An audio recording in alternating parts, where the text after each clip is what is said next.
ബംഗളൂരുവിൽ നിന്ന് കേരളത്തിലേക്ക് വന്ന സ്വകാര്യ ബസ് മറിഞ്ഞ് നിരവധി പേർക്ക് പരിക്ക്. SKS ട്രാവൽസിന്റെ AC സ്ലീപ്പർ ബസ്സാണ് രാത്രി 12 മണിയോടെ അപകടത്തിൽപ്പെട്ടത്. കർണാടകയിലെ ഹുൻസൂരിൽ വെച്ചാണ് അപകടമുണ്ടായത്. KB ശ്രീധരനാണ് വിവരങ്ങളുമായി ചേർന്നത്. ശ്രീധരൻ, രാവിലെ തന്നെ ഒരു അപകട വാർത്തയാണ് ആദ്യം ശ്രീധരൻ നൽകേണ്ടത്. ഇപ്പോൾ എങ്ങനെയാണ് ഈ അപകടം ഉണ്ടായത് എന്നറിയാമോ? എന്താണ് കാരണം? ഈ പരിക്കേറ്റവർക്കൊക്കെ എങ്ങനെയുണ്ട്?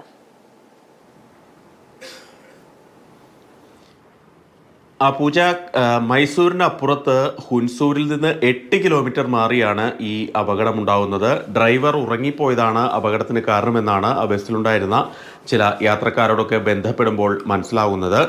ഏതാണ്ട് 12:45 കൂടിയാണ് ഈ അപകടം സംഭവിക്കുന്നത്.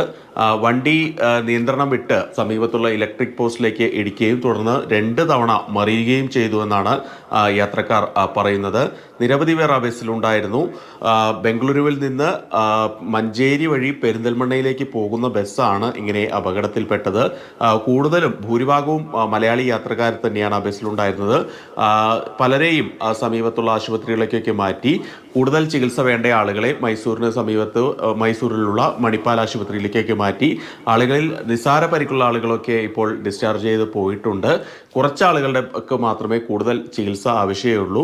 ആർക്കും ജീവഹാനിയൊന്നും സംഭവിച്ചില്ല എന്നുള്ളത് ആശ്വാസകരമായിട്ടുള്ള ഒരു കാര്യം തന്നെയാണ്. ഈ റൂട്ടിലൊക്കെ രാത്രി ഓടുന്ന ബസ്സുകൾ അപകടത്തിൽപ്പെടുന്നത് പലപ്പോഴും ഉണ്ടാകുന്ന ഒരു സംഭവം തന്നെയാണ്. അതിനാൽ തന്നെ കൂടുതൽ ജാഗ്രത ഈ രംഗത്ത് വേണമെന്ന് നിരവധി മലയാളി യാത്രക്കാരും അതുപോലെ തന്നെ മലയാളി സംഘടനകളൊക്കെ ആവശ്യപ്പെടുന്ന ഒരു കാര്യമാണ്. ഏതായാലും ഈ ഹുൻസൂരിൽ നിന്ന് 8 കിലോമീറ്റർ മാറിയുണ്ടായി ഈ അപകടം.